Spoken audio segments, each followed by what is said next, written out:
Floozies. In this episode, we discover why Susie's Floozies are picking up trash on the side of the road despite their age, and why they are so committed to breast cancer awareness.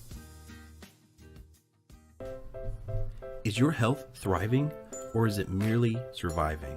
Welcome to Thriving with Chiropractic, where we unpack conditions and lifestyle challenges in order for you to be the best version of health you can possibly be. I'm your host, Dr. Mosier, and my beautiful co-host is my wife, Ellen. Join us on this journey to thrive. Hey folks, Dr. Mosier here, and I am literally in a room full of Floozies. But this is so exciting. This is an awesome, awesome group of ladies, so I want to hear from you guys. So please introduce yourselves first, and then we'll get started. Okay, well, I'm Sue Bennett. I'm a 29-year survivor of breast cancer. I'm June Green, and I'm just a buddy. There you go. I'm Betty Chamley, and I'm one of the group. I'm also a sister to Sue Bennett.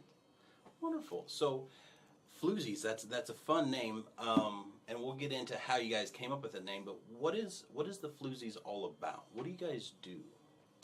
Well, Betty wrote a poem that pretty much tells Oh, it. yes. Well, let's hear it. All right. Susie's Floozies, as you know us by now, we wear our pink, and of that we are proud. We walk, we laugh, and we cry. But as long as we are able, we will always try to teach women and men about this disease called breast cancer. We pray for strength to carry on this cause, which for us is so dear. We will not stop this fight until we hear the words, "There is a cure." So until then, we will carry on with this very special cause. We are young and old, but we are so proud to be called Susie's Floozies. I love it. I love it. So, breast cancer really robs the life and joy out of a lot of people. So, 29-year survivor, okay? How old were you when you got the diagnosis? Oh, gosh. Well, let's see. 49? No, not quite. I was late 40s. Late 40s. So, late 40s, you have kids? I have 3 grown sons. 3 grown sons, but at when you were in your 40s. Yes, at that time they were all grown and away from the house. Okay. But it was kind of a gut-wrenching moment when you go to see the doctor and it says oncology on the door. You know then it's something serious. Yes. And so walk us through the process of your treatments and things like that, and then we'll lead into why you started this group. Yeah. Well, after I was diagnosed, of course, they did a biopsy and it confirmed it. And then I went through chemo, and I tried to be positive through the whole thing. Which is, I bet, really hard. Was. No, I really was positive. Yeah. I had to be.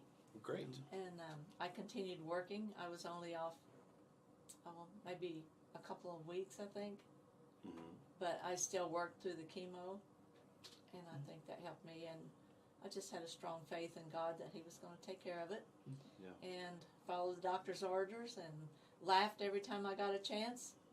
And in fact, that day when I came home from getting the diagnosis, my son came over and I said, "Go uptown and get me a funny movie because I want to laugh." And that is. And I've tried to encourage others because I didn't have anybody around close to come and tell me, "You're probably going to be okay." The only ones I knew they were not okay. Yeah. But So is that part of why you started the group? yeah, we had a group and we went down to the Coleman Walk at Louisville. And we went in this big room to sign up and register for the number of people that was going to be walking with us. And they said, "What's your group's name?"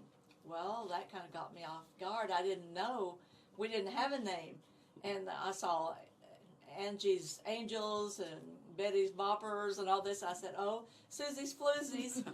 And it stuck, and now everybody knows about Susie's Floozies. So you guys are just a bunch of Floozies. Bunch of Floozies, yeah. Somebody told us that. We went to a show one time, and somebody said something about the Floozies on the second row.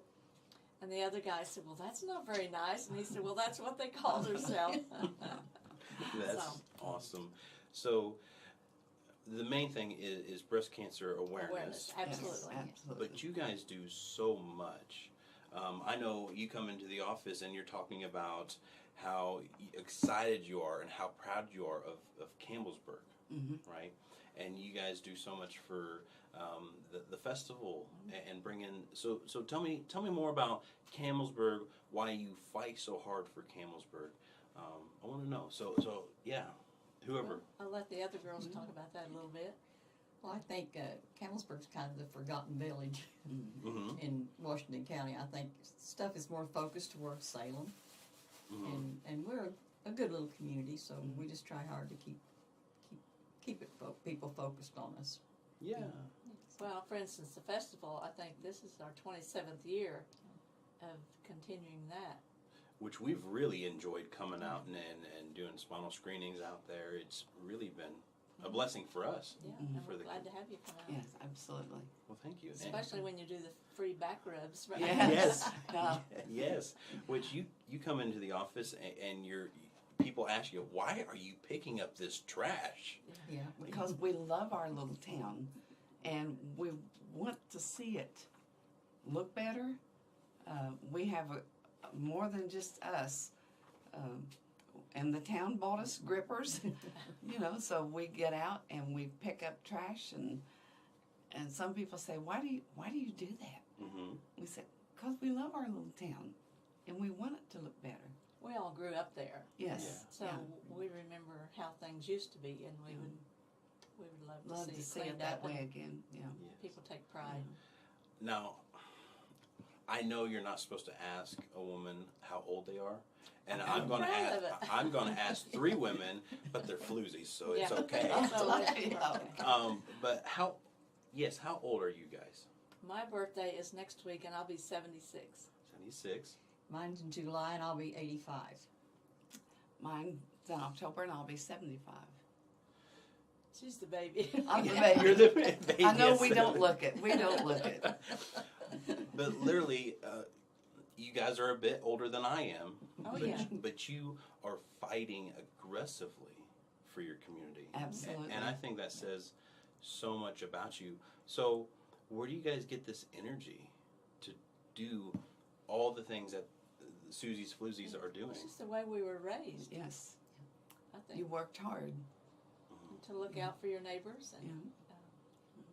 hard work. So, with all the events and picking up the trash and doing all these things, do you guys feel like you're making a difference? Do you have any stories of like someone coming up to you and saying thank you out of appreciation? Like, what are some heartwarming stories? Well, there's another gentleman we have seen that he started going around town by himself and picking trash up almost every day. Yeah, and he does it, whether it's bitter cold outside or hot, he does it every day. Yeah, he's And hopefully it And- encouraged others to pick up things. His wife had passed away, but when she was alive, we walked with her also. You know, So, really, you're leading by example. I hope so. I hope so. Well, is there anything else we should know about Susie's Floozies? I'm curious. Well, you got our birthdays now. So. Yes, now it's open-ended now. Yeah, we've walked in the Susan Coleman Walk several different times. We've walked in the Pekin Parade. Walk every year. Cornucopia. We do their breast cancer walk. Walk every year in the festival. And we've had as many as 8, 9 ladies walk with us. Several of them couldn't come today. One year, my little granddaughter got to be a floozy. She walked with us. She was thrilled to death. Had her little pink shirt on. And her so feathers, proud. and she was so proud. You're really leading by example. yeah. Maybe we should wear these when we go pick up trash. Get some attention. Yes. So, But Go you know, ahead. I thank God every morning that I'm able to get up Me too. and do what I do, Me and just that we live in the community we live in. It's just a good place to live. Mm-hmm. that's wonderful. And I'm just thankful. Well, Yes. I'm really Great. thankful for you guys. Now, most in this room are patients here in the office. So I got to ask, how has chiropractic and getting adjusted helped you in being able to do these things? Oh, well, I was going every 3 to 4 months for an epidural because I have spinal stenosis and I have carpal tunnel in both arms. I've not had to go for another epidural since I've been coming here. Awesome. So that's keeping me able to go. And I have trouble with that sciatic nerve and that hip, so I have to keep it lined up so I can keep walking. Yes. I love it. I love it. Yeah. Well, thank you guys so much for coming. This has been an absolute blast. I hope you guys enjoy this. Make sure you like, comment, share, and then I will see you guys next time on Thriving with Chiropractic. Thank you for joining. We truly hope Thriving with Chiropractic is making a positive impact on your health and wellness. Please comment and share this episode. We would love to hear from you. And as always, remember, your story